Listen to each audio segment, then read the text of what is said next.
I'm Rosalind, right? No. No. God, I'm so sorry, guys. You're fine. Okay, hold on. We done.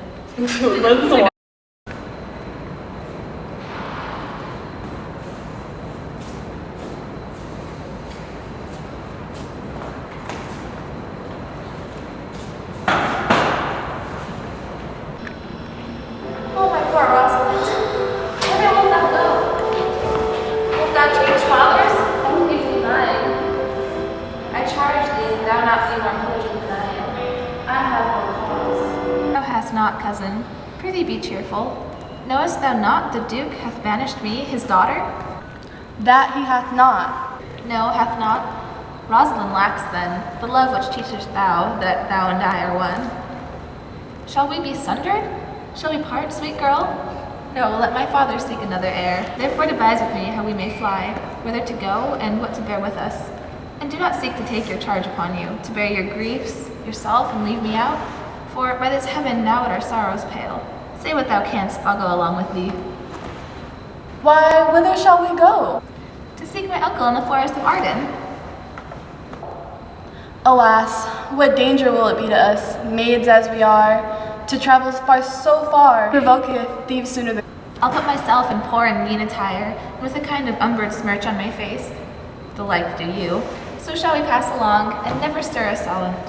Were it not better, because that I am more than common tall, that I did not suit me all points like a man, a gallant curtle axe upon my thigh, a boar spear in my hand, and in my heart lie there what hidden woman's fear that I will have us slashing and martial outside, as many other mannish cowards have, then do outface it with their semblances. What shall I call thee when thou art a man? I'll have no worse a name than Job's own page, and therefore look you call me Ganymede. But what will you be called? Something that hath a reference to my state. No longer Celia, but Aliena.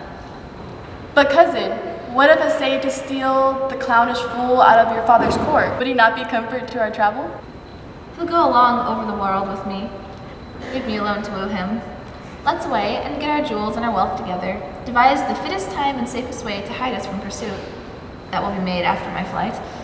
Now go we in content to liberty, and not to banishment. Orlando?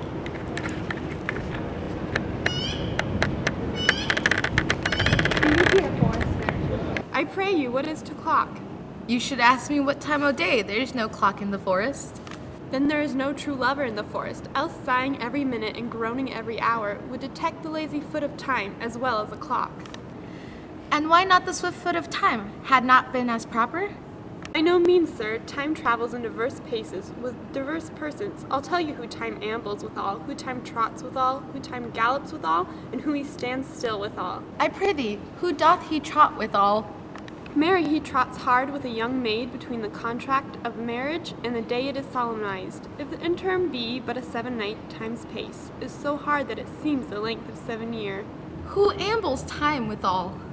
With a priest that lacks Latin, and a rich man that hath not the gout. For the one sleeps easily, because he cannot study, and the other lives merrily, because he feels no pain. The one lacking the burden of lean and wasteful learning, the other knowing no burden of heavy, tedious penury. These time ambles withal. Who doth he gallop withal? With a thief to the gallows, for though he goes as softly as foot can fall, he thinks himself too soon there. Who stays it still withal? With lawyers in their vacation, for they sleep between term and term, and then they perceive not how time moves. Where dwell you, pretty youth? With this shepherdess, my sister, here in the skirts of the forest, like fringe upon a petticoat. Are you a native of this place? The Connie that you see dwell where she is kindled. Accent is something finer than you could purchase, and so remove the dwelling.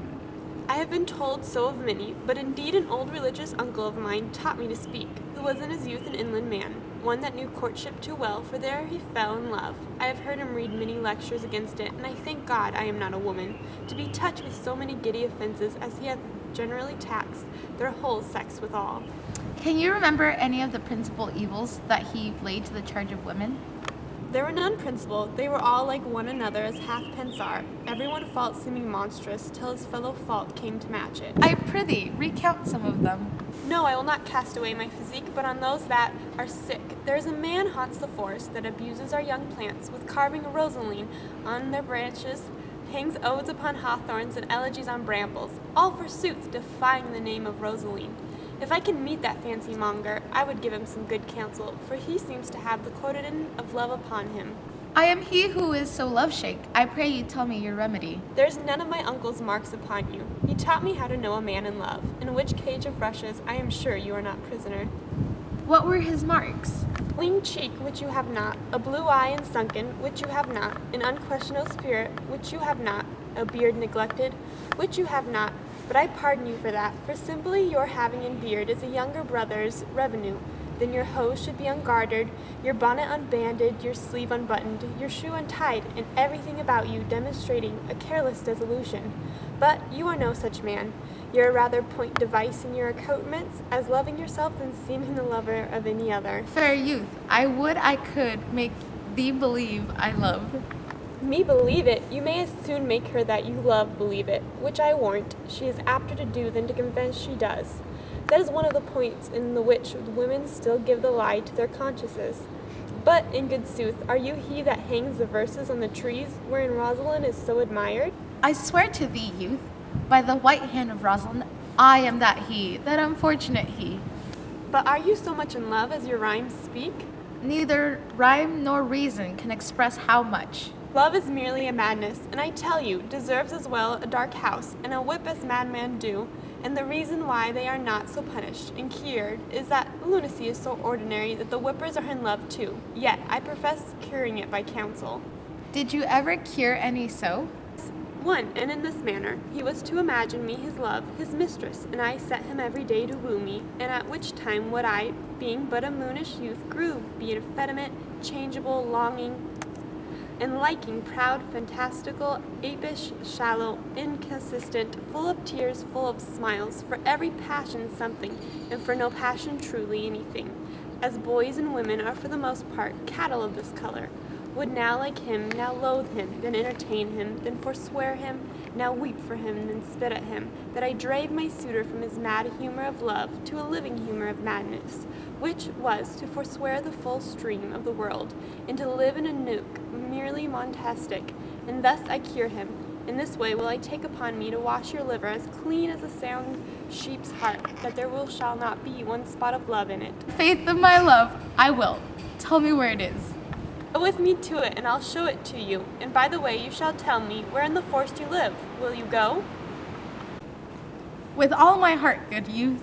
Nay, you must call me Rosalind. Our tripod, obviously. Orlando? Not Orlando. Deserves as well a dark house. Can I start that up? Your accent. Blah, blah, blah. Fuck that up. No worries. Down and it's just rolled all the way down. Okay,